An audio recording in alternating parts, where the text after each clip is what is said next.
അപ്പോൾ ഗൈസ് നമ്മളിപ്പോൾ ഇന്ന് മധുരൈ രണ്ടാമത്തെ ദിവസം മോർണിംഗ് ഏകദേശം ഒരു 5:30 നമ്മളിപ്പോൾ മധുര മീനാക്ഷി ടെമ്പിളിലേക്ക് പോകണം. അവിടെ ഒരുപാട് റെസ്ട്രിക്ഷൻസ് ഉണ്ട്, അതുകൊണ്ട് ഫോട്ടോസും വീഡിയോസും ഒന്നും എടുക്കാൻ പറ്റില്ല എന്നൊക്കെ പറയുന്നത്. നല്ല പ്രിപ്പയർഡ് ആയിട്ട് നമ്മൾ പോകുന്നെങ്കിലും അതിൻ്റേതായ ചെറിയ ബുദ്ധിമുട്ടുകളുണ്ട് കേട്ടോ.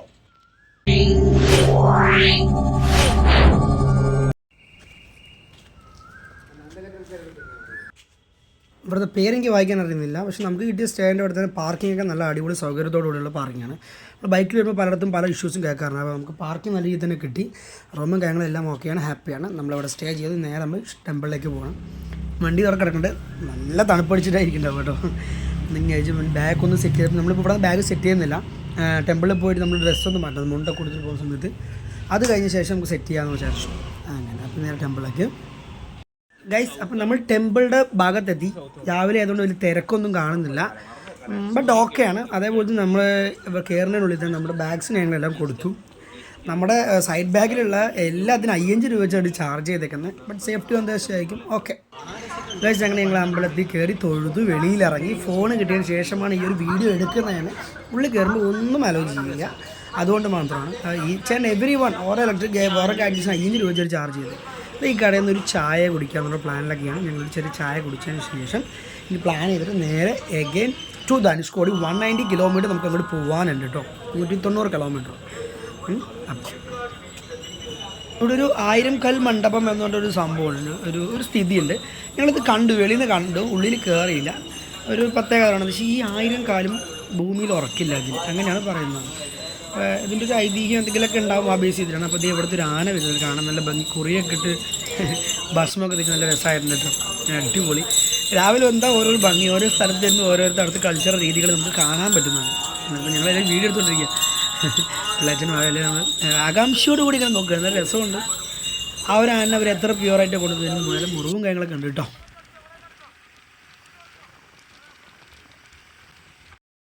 ഡിസ്കിൻ്റെ പണി കളഞ്ഞു ഗൈസ്. ഇപ്പോൾ നമ്മളൊരു പമ്പിൽ ഏകദേശം ഒരു 130 കിലോമീറ്ററും കൂടി ഓടിക്കുകയാണ് നമ്മുടെ ആ ഒരു പോയിൻ്റായ ധനുഷ്കോടി. ഇഷ്ടപ്പെട്ട നമ്മുടെ ഗോസ്റ്റ് ടൗണും ഒരു ഡെഡ് ആൻഡ് ഓഫ് ഇന്ത്യ എന്ന് പറയുന്നത് നമ്മുടെ ധനുഷ്കോടിയിലെത്തും. ശബ്ദം മൊത്തം പോയി, ശബ്ദം വരുന്നില്ല.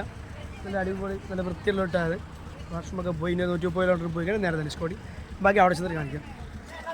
സത്യം പറയല്ലോ, വിശന്നിട്ട് കണ്ണ് കണ്ടില്ല, അതുകൊണ്ട് ഫുഡ് കഴിച്ചു. ഞാനൊരു വീഡിയോ എടുക്കാൻ പോയി, അപ്പോൾ കഴിച്ച് കഴിഞ്ഞിട്ടുള്ള വീഡിയോ ആണ്. ഇവിടെയും ചായ നല്ല ഇഞ്ചി ചായയാണ്, നല്ല നീറ്റ് ആൻഡ് ക്ലീൻ, ഒന്നും പറയാനില്ല. ഇവിടുത്തെ ദോശ ഞങ്ങൾ കഴിച്ച്, പൊടി ദോശ സൂപ്പറായിരുന്നു കേട്ടോ, ഒന്നും പറയാനില്ല. ഫുഡിൻ്റെ കാര്യത്തിൽ ഇവർ ഞാൻ സമ്മതിച്ചേ പറ്റും. ഒരു പൊടി ദോശ എന്നൊക്കെ പറയുന്നത് 50 രൂപ ബഡ്ജറ്റ്. അത് ഉഴുന്ന് വടയാലും ഒരു കട്ട് ചട്നി, അതുപോലെ തക്കാളി ചട്നി എല്ലാം സൂപ്പറാണ്.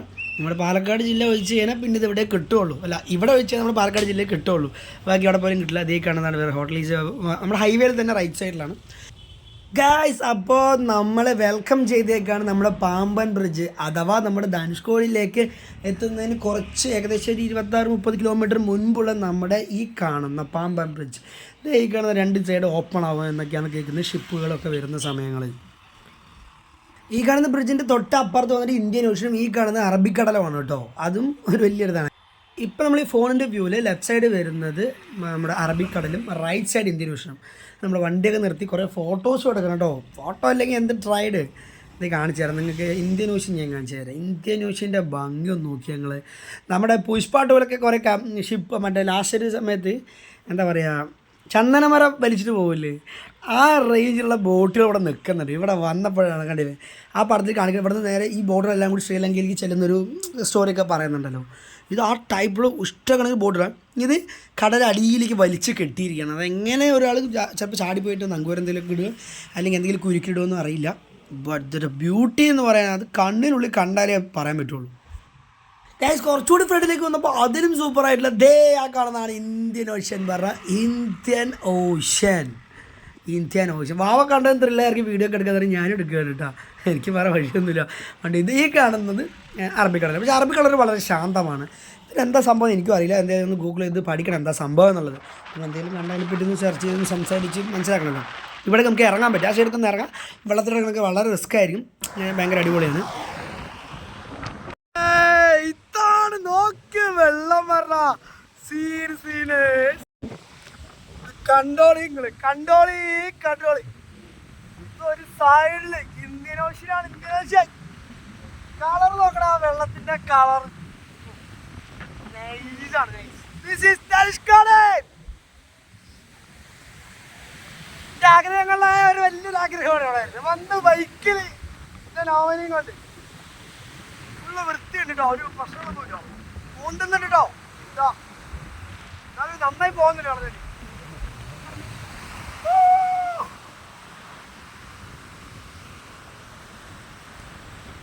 ഇനി ഏകദേശം ഒരു 4-5 കിലോമീറ്റർ ആണ് പോകാണ്ട്. നമുക്ക് ആ ഡെഡ് എൻഡിൽ എത്താൻ പറ്റും. ആ നമ്മുടെ ഇതിൽ റൗണ്ട്സ് ഇല്ല, അവിടെ എത്താൻ പഠിക്കും.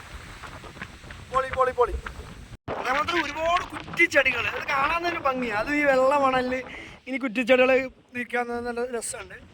പക്ഷെ അതൊന്നും വളരുന്നില്ല. അറിയാലോ, ഒരു വലിയൊരു ഇത് നടന്നു പോയത് സുനാമിയൊക്കെ വന്ന് ഇഷ്ടമായ ഒരു വലിയ നഗരമാണ്. അപ്പം അതിൻ്റെതായ പ്രത്യേക കാര്യങ്ങളൊക്കെ ഉണ്ടാവും. അതിനെപ്പറ്റി വിശദീകരിച്ച് അറിയില്ലെങ്കിലും പിന്നെ അതുപോലെ തന്നെ ഒരു പ്രത്യേകത എന്താ വെച്ചാൽ ഇവിടെ ഉപ്പുള്ള കണ്ടന്റ് ആയതുകൊണ്ട് വീടുകളൊന്നും കെട്ടിപ്പൊന്തിക്കാൻ പറ്റില്ല. എല്ലാം ഈ ഓല വടി കുത്തിയിട്ട് ഷീറ്റ് അങ്ങനെയൊക്കെ കൂടുതൽ ആ പേരും ജീവിക്കുന്ന കാര്യത്തിലാണ്. അങ്ങോട്ടും കുറേ കാശ് ഇങ്ങോട്ടും ഉണ്ട്, 2 സൈഡിലേക്കും ഉണ്ട്. പോകണം, ഒന്നും പറയാൻ അടിപൊളി. എൻ്റെ മുടിയൊക്കെ ആകെ ഡ്രൈ ആയി, മുഖമൊക്കെ കളറും പോയി. വെയിലല്ലേ, വെയിലാകുമ്പോൾ അതിനനുസരിച്ചുണ്ടാവുമല്ലോ. പിന്നെ നമുക്ക് കുറച്ചുകൂടി അങ്ങോട്ട് പോകാം. അപ്പോൾ ഗേയ്സ്, നമ്മൾ അങ്ങനെ ധനുഷ്കോടിന്ന് ചലിക്കുകയാണ്. പോരെ ഒരു വണ്ടി എടുക്കുന്നു. ഇനി വെള്ളവും ഭക്ഷണമൊക്കെ കിട്ടണം നിർത്തട്ടെ.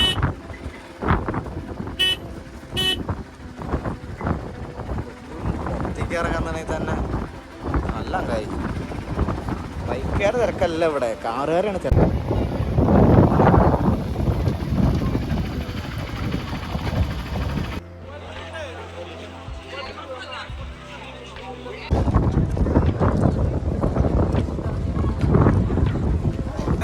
വരണ്ട് ഇവിടെ വെള്ളവും കിട്ടാനില്ല. അപ്പോൾ ഇനി നമുക്ക് ബാക്കിൽ പോയിട്ട് വെള്ളം കുടിച്ചിട്ട് തുടങ്ങി ബാക്കി പരിപാടി ഉണ്ട്. ഇവിടുത്തെ പരിപാടി ഏകദേശം കഴിഞ്ഞു. ഫോട്ടോ എടുക്കലും വീഡിയോ എടുക്കലും. ഇപ്പോൾ വെള്ളം കുടിക്കണം, വീഡിയോ കഴിക്കണം, സെറ്റപ്പ് ഉണ്ടോ എന്ന് നോക്കണം. വണ്ടി എടുക്കട്ടെ.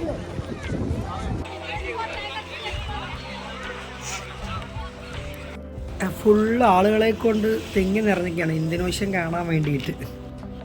സൈഡിലൊക്കെ കുറേ അപകടകരമായ സ്ഥലങ്ങൾ ഒരുപാടുണ്ടെങ്കിലും ആൾക്കാരോട് ഇറങ്ങി നിന്ന് ഫോട്ടോ എടുക്കുന്നുണ്ട്. ഈ ഒരു വിഷ്വൽ കിട്ടാൻ ഭംഗിയാണല്ലോ. ഇതേപോലെ ഡയമണ്ട് കളറിലുള്ള വാട്ടർ ആർക്കും ഇഷ്ടപ്പെടാത്തത്.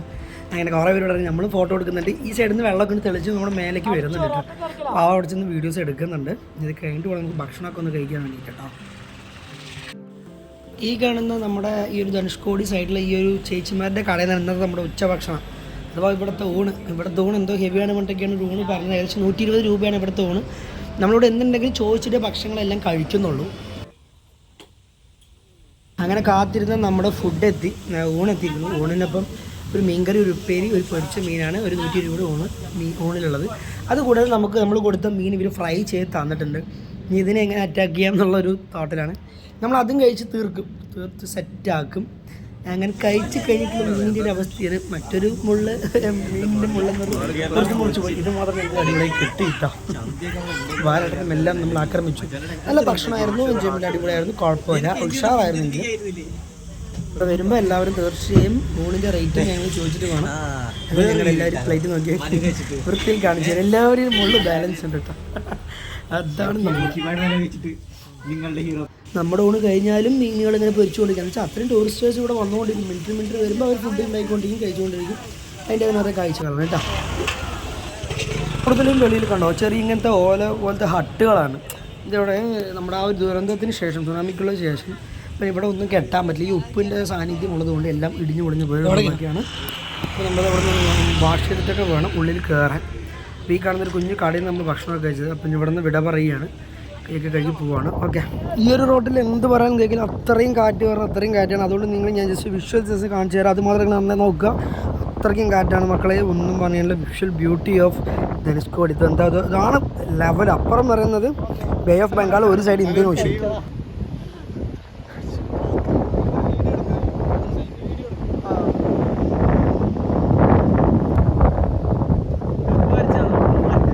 ഇല്ല നമ്മളൊന്നും വരയ്ക്കില്ല. ഇതാവാറായി. ഇതാണ്. ഏതാണ് ട്രെയിനിന്റെ സാധനം? ഇതാണ് അടിയത്തെ ഇത് തുറക്കണമെന്നുണ്ടെങ്കിൽ തന്നെ ഒരു 48 മിനിറ്റ് എടുക്കും എങ്ങനെ പോയാലും തുറക്കാൻ. മാനുവലി ആ ഒരു സാധനം കണ്ടോ തിരിക്കുന്നത്, അത് പിടിച്ച് തിരിച്ച് തുറക്കണം. അതൊക്കെ ഹൈഡ്രോളിക് ആയിരിക്കില്ലേ? അതാണെന്നുണ്ടെങ്കിൽ അതിപ്പോൾ ഇലക്ട്രോണിക്കലി ആണ്, ഹൈഡ്രോളിക്കലി മെഷീൻസ് ആണ്. അത് ഹൈഡ്രോളിക് ആണ്, എല്ലാം നടക്കില്ല, ഹൈഡ്രോളിക് തന്നെയാണ് അല്ലേ? അതൊക്കെയാണ് പ്രത്യേകത. അപ്പോൾ അത് പെട്ടെന്ന് ഒരു കപ്പൽ വന്നു കഴിഞ്ഞാൽ തന്നെ അല്ലെങ്കിൽ ബോട്ടത്തിൽ വന്നാൽ തന്നെ പെട്ടെന്ന് തുറക്കാൻ പറ്റും. ഓ ശരിയല്ലേ? ഓ ശരി. പഴയത് അങ്ങനെയൊക്കെയാണ് കാര്യങ്ങൾ. അല്ല അങ്ങനെ ആണെങ്കിലും മനസ്സിലായില്ല, ഞാൻ അതല്ല ചോദിക്കുന്നത്, അങ്ങനെയല്ല ചോദിക്കുന്നത്. ഇതിന്റെ അത് മനസ്സിലായില്ല. എന്ത് ഇതപ്പോ തുറക്കണ്ടേ? ഇതെങ്ങനെ അറിയാം? ഇതിന്റെ നടുഭാഗം കണ്ടോ? ഇതിങ്ങനെ മുന്തും ഇതിപ്പോ ഇങ്ങനെ കിടന്നാണല്ലേ, ഇങ്ങനെ മുന്തും. അതെങ്ങനെ ഓപ്പൺ ആകും? അത് നേരെ മേലേക്ക് വന്നു, മുകളിലേക്ക് വന്നിട്ടാണല്ലേ? ഓ ശരി. ഓക്കെ. അതിന്റെ ഹൗസ് ആയിരിക്കും അതല്ലേ? എന്തായാലും വെള്ളത്തിന്റെ കളർ നോക്കപ്പോ അല്ലേ? കടല് പറഞ്ഞ കടലല്ലേ?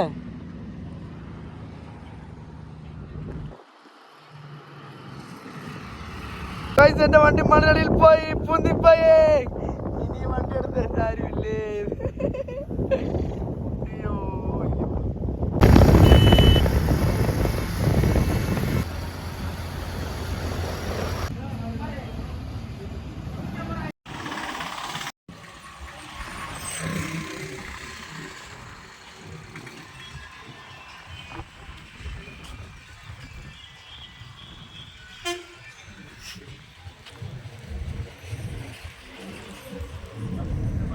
എന്താണ് ഈ കാണുന്ന റെയിൽവേ സ്റ്റേഷനൊക്കെ പണ്ട് ഒന്ന് ആലോചിച്ച് നോക്കി എൻ്റെ ഒരു അവസ്ഥ ഇങ്ങനെയായി എന്ന് പറയുമ്പോൾ ഇന്നത്തെ സുനാമീൻ്റെ ആ പവർ എന്ന് പറഞ്ഞാൽ അത്രയ്ക്കും ഹെവി പവറാണ്.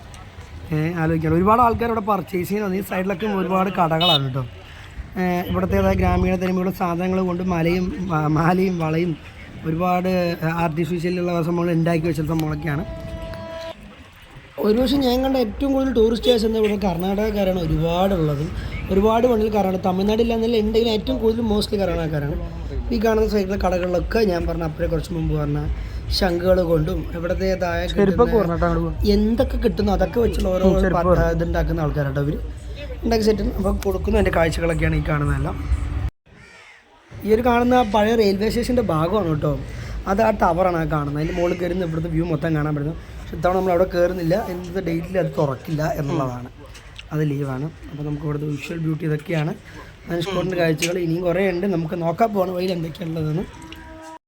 ഇതാണ് ഇവിടുത്തെ ടൂറിസം. ഇവിടുത്തെ കിട്ടുന്ന സാധനങ്ങൾ ഉടനെ ഇവർ തന്നെ കുറേ സംഭവങ്ങൾ ഉണ്ടാക്കി അത് സെയിൽ ചെയ്യാണ്. ഇവിടെ ഷോപ്പുകളിലെല്ലാം ഇങ്ങനത്തെ കക്ക ശംഖുകൾ വെച്ചുള്ള കുറേ മെറ്റീരിയൽസ് ഇവിടെ കാണുന്നുണ്ട് കേട്ടോ. ഒരുപാട് ആൾക്കാർ ഹിന്ദിക്കാരും കന്നഡക്കാരും ഒക്കെ ഇവിടെ വരുന്നുണ്ട്, അവരെ നമുക്ക് കാണാൻ പറ്റുന്നുണ്ട്. വിഷ്വലൊക്കെ അടിപൊളിയാണ്. കൂടുതലും ഇവരോട് ചെയിനുകൾ ശംഖുകൾ അങ്ങനത്തെ കുറേ സംഭവങ്ങൾ അവിടെ ഉണ്ടാക്കിയിരുന്നു. പിന്നെ പ്രതിമകൾ പ്രതിഷ്ഠകൾ ശിവൻ്റെ ഓരോ ലിംഗങ്ങളും അങ്ങനെ ഉള്ള കുറേ സംഭവങ്ങൾ ഇവിടെ ഉണ്ടാക്കി കൊടുക്കുന്നു. വാങ്ങാൻ പറ്റിയ സാധനങ്ങളൊക്കെ വീട്ടിൽ കൊണ്ടുപോകും, നമുക്ക് മാക്സിമം കയ്യിൽ നിന്ന് പൊട്ടും. പിന്നെ അത്രയും പാക്കിങ് ചെയ്ത് കൊണ്ടുപോയി കരുതൊക്കെ വീട്ടിൽ തൂക്കിയിടാൻ പറ്റുന്നു. കുറച്ച് ഈ വീടിന് ഉമ്മറത്തും അതേപോലെ ഹാളിലൊക്കെ തൂക്കിടാൻ പറ്റുന്ന ആ സെറ്റ് ടൈപ്പ് സാധനങ്ങളാണ്. അപ്പോൾ അവൻ വീഡിയോ എടുക്കുന്നുണ്ട്, ഞാനും വീഡിയോ എടുക്കുന്നുണ്ട്. എന്തായാലും കാഴ്ചകൾ പകർത്താൻ അവിടെ നിന്ന് പോകാൻ പറ്റില്ലല്ലോ. പിന്നെ ഇങ്ങോട്ട് വന്നു കുറച്ചുള്ളിലോട്ട് ഒരു ടൗൺ, ജസ്റ്റ് ടൗൺ, പഴയ ടൗണാണ് തോന്നുന്നു. ഇങ്ങോട്ട് വന്നപ്പോൾ രാവിലെ അവിടെ ഒരു സന്യാസൊക്കെ ഇരിക്കുന്നുണ്ടോ. ഈ ഒരു ലൊക്കേഷൻ സന്യാസൊക്കെ ഞങ്ങൾ വെള്ളം കണ്ടപ്പോൾ ഇറക്കിയതാണ്.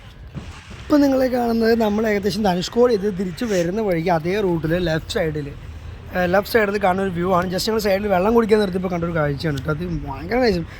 ഗോവ തീരങ്ങളൊക്കെ ഉള്ള പോലെ ഇത് കുറച്ചും കൂടി വെറൈറ്റി ആയിട്ട് ഈ മരങ്ങളൊക്കെ നിന്ന് വണ്ടിയിൽ വണ്ടി ഇറക്കാൻ പറ്റില്ല, വണ്ടി ഇറക്കി കഴിഞ്ഞാൽ പോന്തും അമ്മാര് പോന്തും. ഞാൻ നോക്കി ജസ്റ്റ് ഒന്ന് ട്രൈ ചെയ്തു, ബട്ട് നടക്കില്ല എന്ന് പറഞ്ഞാൽ തീർന്നിട്ടില്ല. ഇനിയും കാണാൻ ഒരുപാട് കാഴ്ചകൾ ഇറക്കണ്ട്. ഞങ്ങൾക്ക് ഒന്ന് രണ്ട് സ്ഥലങ്ങൾ കാണാൻ പറ്റില്ല. പക്ഷെ ഇതൊരു ബ്യൂട്ടി, നന്നായിട്ട് നല്ല രസമുണ്ട്, കാമായിട്ടില്ല. ഇവിടെ ഭക്ഷണം കഴിക്കാനും മേ ബി പറ്റുന്നവർക്കൊക്കെ വണ്ടി ഡ്രൈവർക്ക് ഒന്ന് റൈസ് ചെയ്ത് കളിക്കുകയൊക്കെ ചെയ്യാം. അതൊക്കെ ഒരു രസമാണ് കേട്ടോ.